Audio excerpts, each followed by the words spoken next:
Hello दोस्तों, मैं आपका होस्ट और दोस्त रजत भारद्वाज स्वागत करता हूं आपका एक और नए वीडियो में। क्या हो दोस्तों कि आपका सगा भाई और भाभी आपके जान के दुश्मन बन जाए, वही आपको मारना चाहे, कैसा लगेगा आपको? बहुत बुरा लगेगा ना। ऐसा आप सोच भी नहीं सकते, मगर इस कहानी में कुछ ऐसा ही हुआ है। अपनी ही सगी भाभी ने अपने ही देवर और देवरानी के ऊपर काला जादू किया, और वो भी कोई आम जादू नहीं, बहुत भयंकर मारन क्रिया का इस्तेमाल किया था उन्होंने। तो क्या हुआ और कैसे हुआ, ये जानने के लिए वीडियो के एंड तक बने रहे। पहले चैनल का इंट्रो, फिर आते हैं कहानी पर। बने रहिएगा दोस्तों, बहुत इंटरेस्टिंग कहानी होने वाली है।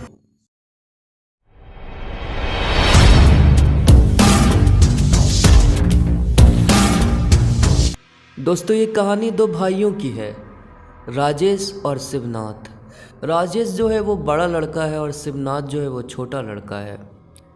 और इनके पिताजी की ना देहांत हो चुकी है, तो अब इनकी वसीयत का जो है बंटवारा हो रहा है। तो इनके पिताजी ने ना अपनी वसीयत में लिखा है कि जो छोटा लड़का है उसको ज़मीन का ज़्यादा टुकड़ा मिले और बड़े को कम मिले, क्योंकि इन्होंने बहुत पहले ही अपने बड़े लड़के को कुछ बहुत पैसे दिए हैं बिजनेस करने के लिए। तो ये चाहते हैं कि अब इनके छोटे लड़के को ज़मीन का हिस्सा ज़्यादा मिल जाए, क्योंकि बराबर हो जाए। लेकिन इस बात से ना जो बड़ा भाई है और उसकी भाभी है वो नाराज़ है। वो कह रहे हैं कि हमें बंटवारा बराबर का चाहिए। तो अब ये बात धीरे धीरे पंचायत तक पहुंच गई। तो पंचायत ने सारा मामला को समझ के ये निर्णय लिया कि उनके पिताजी ने जिस तरह की वसीयत बनाई है उसी हिसाब से ज़मीन का बंटवारा होगा। और उस समय पंचायत का जो फैसला होता था भाई, वही सबसे बड़ा फैसला होता था गांव में। आज भी अगर पंचायत कोई फैसला लेती है ना, तो गांव के सब लोग को वो फैसला मानना होता है। अगर कोई वो फैसला नहीं मानता है तो उसे गांव से बाहर कर दिया जाता है। तो पंचायत के फैसले के बाद ना ज़मीन का बंटवारा हो गया। तो अब ये इन दोनों परिवार के बीच में ना तनाव बढ़ गया। पहले था लेकिन अब बहुत ज़्यादा तनाव बढ़ चुका है, बातें भी नहीं होती। तो एक दिन इनकी जो बड़ी भाभी है ना वो आई और इन दोनों को कहा कि तुम दोनों ने हमारे साथ बहुत गलत किया है, अब देखो तुम्हारे साथ मैं क्या क्या क्या करती हूँ। 3 दिन के अंदर 3 दिन के अंदर तुम सबको बर्बाद कर दोगे। जब तुम ही नहीं रहोगे तो इस ज़मीन के टुकड़ों का क्या करोगे? हाँ। और ऐसे हंसते हंसते वो चली गई। अब ये बात सुनकर ना जो उनकी छोटे भाई है उनकी वाइफ को ना डर लग गया, क्योंकि गांव के लोग कहते हैं कि जो इनकी भाभी है वो तंत्र साधना करती है और वो जादू टोटका भी करती है, उसे ये सब आता है।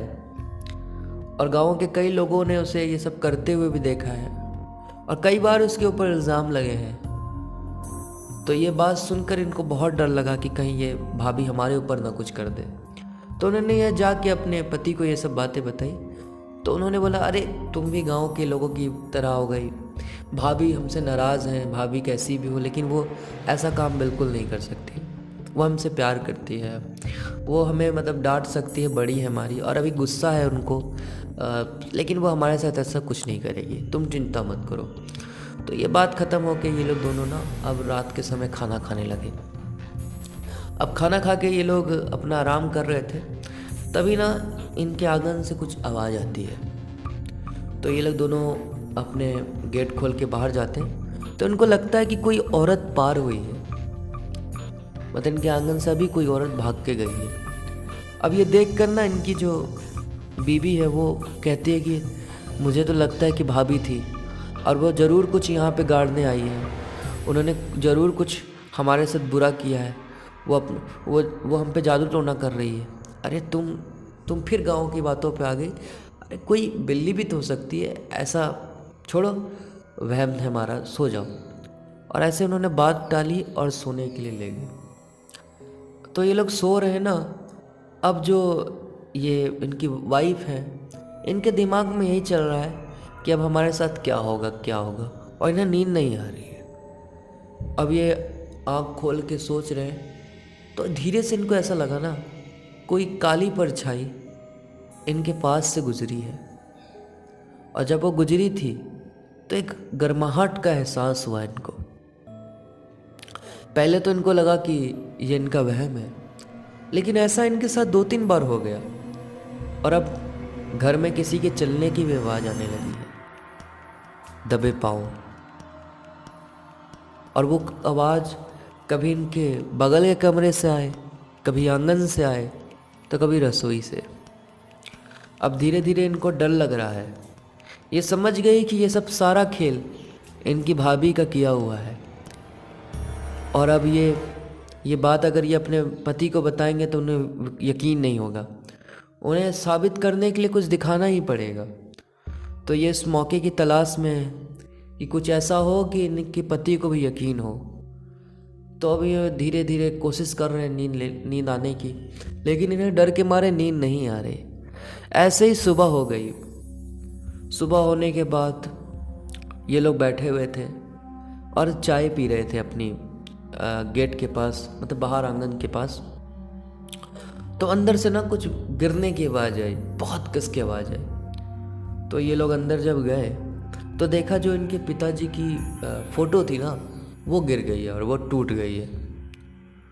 तो इन्होंने उस फ़ोटो को उठाया, उनको लगा कि हवा चली होगी इसलिए गिरा होगा। जब उन्होंने वो फ़ोटो को उठाया ना, तो उस फोटो के जो पीछे था वहाँ पे लिखा हुआ था, तुम दोनों मरोगे, बहुत जल्दी मरोगे, 2 दिन के अंदर मारूंगा तुम्हें। और वो खून से लिखा हुआ था।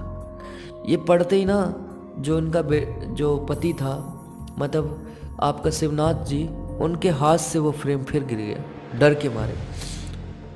तो ये देख के उनकी वाइफ ने कहा, मैं कह रही थी ना कि भाभी हमारे साथ कुछ करेगी। और वो भाभी ही थी रात में, और रात में भी मुझे अजीब से साए दिख रहे थे और उनके चलने की आवाज़ आ रही थी। तो ये सब देख के शिवनाथ कहते हैं कि मुझे यकीन नहीं हो रहा है कि भाभी हमारे साथ ये सब कर रही है। यार कह देते हम ज़मीन नहीं लेते, लेकिन ऐसा तो नहीं करना चाहिए। माँ बाप के बाद भैया और भाभी तो हमारे सब कुछ हैं, और वो हमें मारना चाहते हैं। चलो मैं बात करूँगा, अभी भाभी और भैया से बात करूँगा, चलो। और ये कह के ना वो अपनी वाइफ को लेके भैया भाभी के घर चले गए, पास में ही घर है उनका। और वो जाके ना बुलाने लगे, भैया भाभी आओ इधर। तो अंदर से आए उसके भैया, बोले अब क्या हुआ, ज़मीन तो ले लिया तूने, अब ये घर भी लेगा क्या? बड़े गुस्से में कहा। उन्होंने बोला आप भाभी को बुलाओ। क्या हुआ तुझे, मुझसे बात कर, क्या हुआ, भाभी को क्यों बुलाऊं? आप बुलाओ उन्हें। तो उन्होंने बोला, आवाज़ दिया अपनी वाइफ को और वो आए। तो उन्होंने, जो शिवनाथ जी है ना, उन्होंने अपनी भाभी को कहा, भाभी आप क्यों कर रहे हो हमारे साथ, आप क्यों ऐसे कर रहे हो? आपने जो भी हमारे घर में किया है उसे ख़त्म कर दो। और ये बहुत डरी हुई है, मैं भी अब डर चुका हूँ। क्या हुआ, क्या किया है मैंने? और ये कह के ना इनकी भाभी हंसने लगी। बता बता क्या किया है मैंने, हाँ बता। तो शिवनाथ कहता है कि जो भी आपने किया मैं कहना नहीं चाहूँगा, लेकिन मुझे पता चल गया है कि आपने हमारे घर में किया है कुछ, ठीक कर दो आप। तो ये सुन के ना जो इनके भाई और बोलते, क्या कह रहा है तू मेरी वाइफ को, क्या किया इन्होंने? हाँ अब तो इल्ज़ाम भी लगाएगा अपनी भाभी पर, हाँ तुझे शर्म नहीं आती? भैया शर्म मुझे नहीं, भाभी को आनी चाहिए। मैं उनका छोटा देवर हूँ, और वो हमारे घर में तंत्र साधना करेगी। उसने हमारे घर में जादू टोना किया है। कल रात से हमें अजीब अजीब चीज़ें दिख रही हैं, साए दिख रहे हैं। आज तो पिताजी की फ़ोटो गिर गई, और उस फ्रेम के पीछे लिखा हुआ था कि तुम्हें मार देंगे 2 दिन के अंदर। और सबको पता है कि गांव में ये कौन करता है। अब इन दोनों के बीच ना बहस हो गई। तो अब इसकी जो वाइफ थी ना बड़े भाई की, उसने बोला कि हाँ मैंने किया है। क्या कर लेगा, बोल बोल क्या कर लेगा? 2 दिन कहा था ना, अब तुझे 1 दिन के अंदर मारूंगी। ज़्यादा बहस कर रहा है, जा जिसको कहना है कह दे, मैंने किया है मैंने, और देख अब क्या क्या होता है तेरे साथ। और ऐसा कह के ना वो अंदर चले गए। और ये सुनकर ना उसका जो पति था वो भी अंदर चले गया, मतलब इनके बड़े भाई भी। और ये उनकी वाइफ जो है छोटे भाई की वाइफ, उनको बहुत डर लग रहा है। वो बोले कि आप जल्दी से घर चलो, घर चलो, मुझे बहुत डर लग रहा है और ये सचमुच कुछ कर देगी। इनकी बात नहीं सुना आपने। और ये जब कह रहे थे ना, तो इन्होंने देखा था इनकी भाभी के चेहरे में ना एक अलगपन था। वो चेहरा पहले जैसा नहीं लग रहा था। उनकी बातों में भी एक बहुत डरावनापन था यार। इन्हें लग रहा था कि इनके साथ कोई और है। तो ये लोग अपना घर चले गए। और जब ये लोग घर गए ना, तो घर में सारी चीज़ें इधर उधर फेंकी हुई है, सारी चीज़ें इधर उधर फेंकी हुई है। और 10-15 मिनट ही इन्हें घर आए हुए होगा, इनकी जो वाइफ है ना, उनके पेट में बहुत दर्द होने लग गया। इतना दर्द कि वो सहन नहीं कर पा रही, बहुत ज़्यादा दर्द, बहुत पेन। तो इन्होंने अपने गांव के जो वैद्य हैं उनको बुलाया। उन्होंने दवाई दी, फिर भी इसे कोई राहत नहीं मिल रही है। दर्द बढ़ता जा रहा है और ऐसा दर्द कि सह ना पाए कोई। बहुत बहुत दर्द हो रहा है, मुझे बचा लो, बहुत दर्द हो रहा है। और मुझे पता है ये सब भाभी कर रही है मेरे साथ, ये कहती है। तो इन्होंने ना उसे उठाया और बाहर ले गए।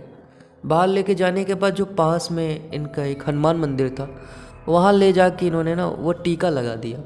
और जैसे वो टीका लगाया ना, इसका दर्द गायब। और ये समझ गए कि हाँ, भाभी ये सब कर रही है। और इन्हें समझ नहीं आ रहा ये करे तो करे क्या।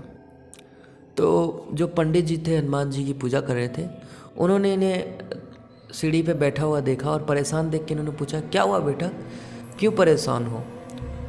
तो वो बोले, क्या बताऊँ, जब अपने ही जान के दुश्मन बन जाए तो बहुत ख़राब लगता है। क्या हुआ बेटा, पहले ही मत बुझाओ, तो मुझे बताओ, अगर कोई समस्या है तो शायद मैं ठीक कर दूँ। पंडित जी, आपको तो पता है मेरी भाभी के बारे में, वो काला जादू करती है। और अब हद तो ये हो गई कि उन्होंने हमारे ऊपर ही कर दिया। क्या? हाँ, उन्होंने हमारे ऊपर ही कर दिया है और वो हमें मारना चाहती है। मैं यही बात उनसे करने गया था, तो उन्होंने कहा कि 1 दिन के अंदर तुम दोनों को मार दूंगी। और फिर हम लोग जब घर गए, तो घर जाते ही मेरी वाइफ के पेट में बहुत दर्द होने लग गया। जैसे तैसे लेके मैं इन्हें मंदिर में आया और मंदिर में आने के बाद ये ठीक हुई। अब मुझे समझ नहीं आ रहा क्या होगा, हम दोनों रहेंगे कि नहीं रहेंगे। अरे तुम डरो मत बेटा, कुछ नहीं होगा, भगवान पे भरोसा रखो, कुछ नहीं होगा। ये जो असुरी ताकत है ना, ये कुछ नहीं कर सकती अगर तुम्हारे ऊपर भगवान की कृपा हो तो। डरो मत, ऐसा पंडित जी कहते हैं। और कहते हैं, रुको, मैं अपने गुरुदेव से बात तुम्हारी कराता हूँ, वो इस समस्या का हल बहुत जल्दी कर देंगे, तुम्हें डरने की बात नहीं है। तो उन्होंने अपने गुरुजी की बात करवाई इनसे। तो उनके गुरुजी ने कहा, एक काम करो, जब तक मैं नहीं आता हूँ तब तक तुम दोनों में से कोई घर नहीं जाएगा। तुम दोनों इसी मंदिर में रहो और पंडित के पास रहो। तब जब तक तुम इस मंदिर में रहोगे, वो ताकत तुम्हें कोई भी नुकसान नहीं कर पाएगी। फिर मैं आता हूँ, फिर मैं देखता हूँ तुम्हारे घर में क्या बाधा किया है उसने। तो कुछ देर बाद जो पंडित जी है वो आए। और वो फिर कुछ देर बाद ना जो पंडित जी के गुरु जी हैं वो आए और उन्होंने इन्हें देखा और कहा कि चलो अब घर चलो। तो ये लोग जब घर घुसने लगे, तो इसकी चौखट में जो पंडित जी है ना, पंडित जी के गुरु जी, उन्होंने पैर रखने से मना कर दिया। कहा कि तुम्हारे घर में तो बहुत तगड़ी चीज़ भेजी गई है। क्या? हाँ, तुम्हारे घर में बहुत खतरनाक चीज़ भेजी है, और ऐसी चीज़ भेजी है जो अपना काम पूरा करके ही वापस आती है। तुम्हारे घर में मारन क्रिया का इस्तेमाल किया गया है। सुनकर जो शिवनाथ है ना, वो चौंक जाता है, क्योंकि उसे पता है मारन क्रिया के बारे में। मारन क्रिया उसके ऊपर इस्तेमाल की जाती है जिसे मारना होता है, और अगर एक बार इस्तेमाल कर दे तो फिर उसका बचना बहुत मुश्किल है। तो जो पंडित जी के गुरु जी है, उन्होंने कहा, तुम चिंता मत करो, मुझे मारन क्रिया को तोड़ना आता है और तुम्हें कुछ नहीं होगा। अब मैं आ चुका हूँ ना, तुम्हें कुछ नहीं होगा। उन्हें कहा, चलो अंदर चलते हैं। अंदर चले गए। तो उन्होंने ना उसके घर के चारों तरफ वो चक्कर लगाने लगे, और चक्कर लगाने के बाद उन्होंने कहा, अंदर से ना अगर गंगा जल है तो वो लेके आओ। गंगा जल लेके आए। और उन्होंने जो उनके शिष्य थे, मतलब जो पंडित जी थे, उन्हें कहा, तुम मंदिर से ना सिंदूर लेके आओ, जो सिंदूर चढ़ता है वो सिंदूर लेके आओ। तो वो सिंदूर को लेके आए। फिर जो पंडित जी के गुरु जी हैं उन्होंने गंगा जल को सिंदूर में मिलाया और रंग लगाया, है ना। उसके बाद वो ना उस जो पानी है उसको छिड़कने लगे। उन्होंने जब छिड़का ना तो कुछ जगह में उन्हें ना कील दिखने लगी। पहले वो कील दिख नहीं रही थी, अब उन्हें वो कील दिख रही है। उनके घर में ना चारों तरफ कीलें बंधी हुई है। ऐसा लगा कि कील से पूरे घर को बांधा गया है। तो इन्होंने एक एक कील को उठाया और वो कील को वो ना गंगा जल की जो पानी है उसी में डालते गए 10 से 12 कील उसके घर में ठोकी गई थी। तो ये सब देख के ना शिवनाथ जी ने पूछा, बाबा ये क्या है और ये कैसे यहाँ पे था, हमें क्यों कभी दिखा क्यों नहीं। तो उन्होंने कहा, ये तेरी भाभी ने गाड़ा है और तेरे घर को बांधा है। जब किसी के ऊपर मारन क्रिया इस्तेमाल की जाती है तो सबसे पहले उसके घर को बांधा जाता है। तेरे घर को इसने बांधा है और तेरे घर में कुछ बहुत खतरनाक भेजा है। अभी तक वो मुझे प्राप्त नहीं हुआ, अभी हमें और ढूंढना पड़ेगा। तो ये कमरे के अंदर गए। कमरे के अंदर इन्होंने बहुत तलाशी की, वहाँ पे भी इन्हें कुछ नहीं मिला। थक हार के ये लोग बैठे। तो इनकी जो वाइफ है ना उन्होंने कहा, गुरुदेव कुछ मतलब परसों रात को ना हमें आंगन से कुछ आवाज़ आई थी, आप एक बार आंगन में ही कोड़ के देख ले, शायद वहाँ पे कुछ छुपा हो। तो ये आंगन में गए। आंगन में जब कोड़ा ना तो उन्हें 2 डॉल प्राप्त हुई और 2 डॉल एक लड़के जैसी लग रही थी, एक लड़की जैसी लग रही थी और उनके दिल में ना सुई घोपी हुई थी। और ये तब किया जाता है जब किसी को मारना होता है। तो पंडित जी ने उसे उठाया और गुरुदेव को दिया। गुरुदेव ने देखा और उन्होंने कहा, ये तो बहुत भयानक चीज़ है और आज हमने सही समय में इसे निकाल लिया, वरना वो बहुत कुछ कर सकती थी। उसने तुम्हारे दिल में छेद करना चाहा है, मैं तुम दोनों के हार्ट अटैक से वो मारना चाहती थी। तो इन्होंने वो उठाया और कहा कि अब जल्दी से चलो, जल्दी से यहाँ बाहर निकलो। और ये लोग बाहर निकले। तो फिर इन्होंने ना जो इनके पंडित जी के गुरु जी थे उन्होंने कहा, पंडित तुम्हारे घर में हम लोग चलेंगे और अभी हमें खबन करना पड़ेगा। जो इनकी भाभी ने भेजा है उसे हमें वापस भेजना पड़ेगा, वरना वो इन दोनों की जान लेके ही जाएंगे। तो ये लोग आए, इसके घर में जो इतनी सामग्रियाँ वो लाई गई और फिर उन्होंने ना कहा कि तुम दोनों अपने शरीर से कुछ बाल का टुकड़ा दो। बाल का टुकड़ा दिया और फिर इन्होंने कहा कि तुम्हें अपने हाथों का खून भी थोड़ा देना पड़ेगा। फिर हाथों में इनके थोड़े से ब्लेड से निशान किए गए और दोनों का खून ना एक कटोरी में लिया गया। थोड़ा थोड़ा खून लिया गया। खून लिया, बाल रखा गया और कुछ पतासे, खील वील ये सब रखे गए और फिर पूजा की गई। पूजा करने के बाद ना वहाँ पे कुछ ऐसा लगा कि पंडित जो गुरुदेव है ना, जो पंडित जी के गुरु जी हैं, वो किसी से बात कर रहे हैं। इनको वो सब चीज़ें नहीं दिख रही है मगर वो उनसे बात कर रहे हैं और उन्हें कह रहे हैं कि चला जा, चला जा, वरना तुझे मैं कैद कर लूँगा। और इन दोनों के बीच में बात होते होते जो कटोरी थी ना उसमें जो खून था वो धीरे धीरे कम हो रहा है। कम होते होते वो जो कटोरी थी वो खाली हो गई और वो बाल के टुकड़े भी गायब हो गए। अब धीरे धीरे पंडित जी जिससे बात करे थे वो, अब उन्हें पंडित जी की आवाज़ भी नहीं सुनाई दे रही, पंडित जी शांत। फिर पंडित जी ने कुछ मंत्र पढ़े और उस जो हवन था उसे बुझाया और उसकी राख ना इन दोनों के माथे में लगाई और कहा कि अब चले जाओ, सब ठीक हो गया। तो ये बात ना इन्हें समझ नहीं आई कि इन्होंने खून क्यों लिया, बाल क्यों लिया। इन्होंने पूछा, गुरुदेव ये क्या था और आप किससे बात कर रहे थे?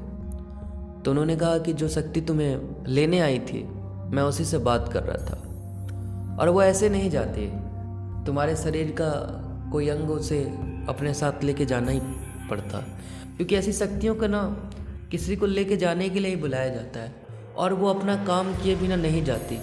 तो इसलिए इन्हें खून जिसके लिए ये आई है उसके शरीर का कुछ अंग देना पड़ता है। तो मैंने तुम्हारे शरीर के जो बाल है उसका बलिदान दिया, उसे समर्पित किया और थोड़ा सा खून भी दिया। इससे वो ना जो उसका काम है एक तरह से वो पूरा हो जाएगा और वो चली जाएगी। और वो चली गई, अब तुम्हें कोई नुकसान नहीं होगा।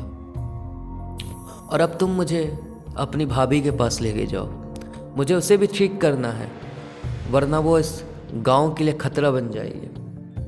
तो जो शिवनाथ जी है ना, वो कहते हैं छोड़िए भाभी के साथ अब क्या करोगे, अब वो हमें दुश्मन ही मानती है, छोड़िए, हम कोई उनसे द्वेष नहीं रखना चाहते। तुम द्वेष नहीं रखते, हमें तो रखना पड़ेगा। ये सब करना बहुत गलत है, कल को किसी और के साथ करेगी तो।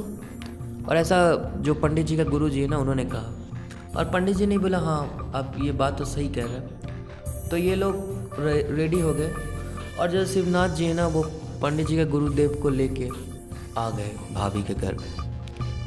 और जो भाभी है ना उनकी, पता नहीं जैसे ये लोग पहुँचे उन्हें क्या हुआ है, वो आंगन में बैठ के रोए जा रही है। और ऐसा हालत उन्होंने बनाया जैसे कि क्या बताएं, ऐसे जब कोई औरत विधवा जैसी हो जाती ना, उस हालत में जैसी हालत बनाई जाती है, वैसी हालत बनाई हुई है। बाल बिखरे हुए हैं, आँखों में पूरे काजल चेहरे में फैला हुआ है, सिंदूर मिट चुका है, और वो रोई जा रही है, बहुत रो रही है। तो उसके बाद जो उनके शिवनाथ जी, उन्होंने भाभी को पकड़ा। भाभी जी क्या हुआ आपको, क्यों रो रहे हो, क्या हुआ? तुम्हारे भैया क्या हुआ मेरे भैया को? तुम्हारे भैया नहीं रहे क्या? हाँ, तुम्हारे भैया नहीं रहे। तो ये अंदर जाते हैं, देखते कि उनके भैया की डेड बॉडी पड़ी हुई है और वो नहीं है। तो जो गुरुदेव है ना, वो ये सब देख के हंसते हैं, बोलते तू दूसरे को मारना चाहती थी ना, वो तो तेरे पति को ही ले गया। क्या तूने किया है? मैंने कुछ नहीं किया, तुमने किया था, अब भुगतो। काला जादू का अंत ऐसा ही होता है, समझी? और इसका अंत बहुत भयानक होता है। इस जादू को करने से पहले तुम्हें सोचना चाहिए था। और ये सब सुन के ना, जो उसकी भाभी है ना, वो उस पंडित जी के पैर पकड़ लेती है, बोलती है मुझे माफ़ कर दीजिए, मुझे माफ़ कर दीजिए। बोलते अब माफ़ी मांग के क्या करोगी?